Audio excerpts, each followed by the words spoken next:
phase 2, on parle des lames, ça je ferai... Alors, les lames, donc tu nous as fait des essais, Ouais. il me semble. Tu nous les montres et tu en parles et tu m'expliques les problèmes de sémentation, s'il te plaît. Alors j'ai fait donc 4 essais, donc 2 lames crantées et 2 lames lisses.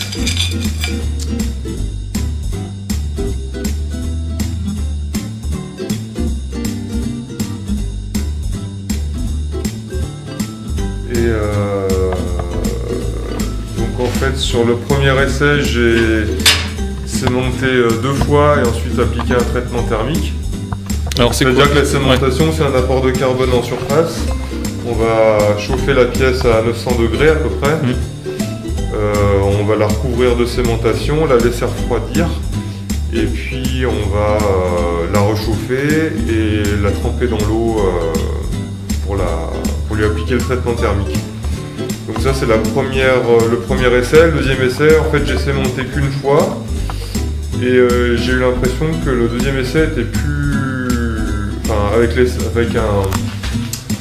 un coup de lime pour voir si la surface était assez dure. En fait, j'ai l'impression que le deuxième essai est plus dur en surface que le premier. Alors, est-ce que le fait de réchauffer 2 fois, est-ce que la sémentation, ça l'altère ou pas? Je sais pas. Après, il faudra voir peut-être au niveau des tests de résistance ou voir ce qui irait le mieux, quoi. Et donc là, toi t'es passé, au début tu avais apporté du carbone classiquement, c'est-à-dire une fois que c'était chaud, une fois chauffé. Bon, en fait, j'avais essayé avec la technique traditionnelle, quoi, comme on voit dans certains écrits, c'est-à-dire apporter du carbone, genre de la poudre de charbon de bois, de la corne broyée, de la suie, et j'ai pas obtenu des résultats extraordinaires, quoi. Ok, donc on va passer à de l'apport carboné en ce que tu me disais en poudre sémentée, ouais. Okay, pour obtenir quelque chose de plus rigide, dur en tout cas.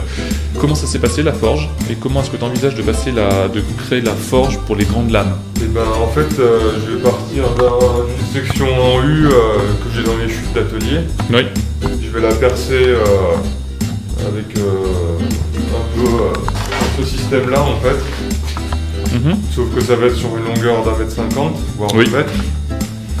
Et en fait, je vais créer un système de soufflerie par-dessous qui va permettre de chauffer sur une longueur assez conséquente. Et donc, on pourra sémenter des longueurs importantes à la fois, quoi. Ok. Tu es obligé de le faire en extérieur, là? Là, je vais être obligé de le faire en extérieur, ouais. Ok.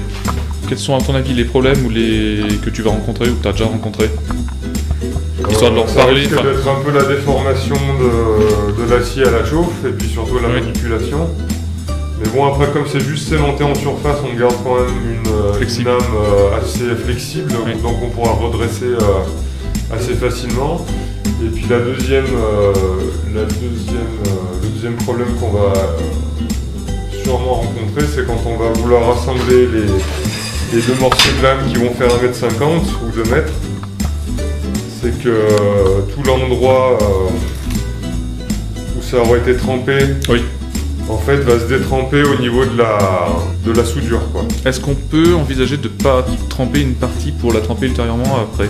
Ça veut dire, tu sais, laisser par exemple cette partie pas trempée, tu vois, et après, quand tu vas faire la soudure, la tremper ultérieurement. Le truc, en fait, c'est que... on va avoir une cassure ou un problème d'uniformité. Parce qu'en fait, le fait de réchauffer à cet endroit-là, même si c'est pas rouge ici, ça va appliquer un revenu en fait sur le reste. Je sais pas trop. J'ai regardé des techniques de trempe sélective.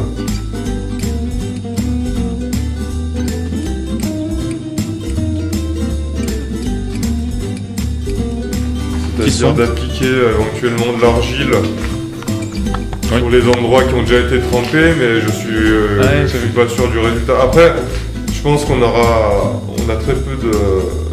On n'aura pas le souci d'une cassure, parce qu'en fait, comme on sera sur un matériau quand même assez souple, c'est pas comme si toute la structure d'acier avait été modifiée par la trempe.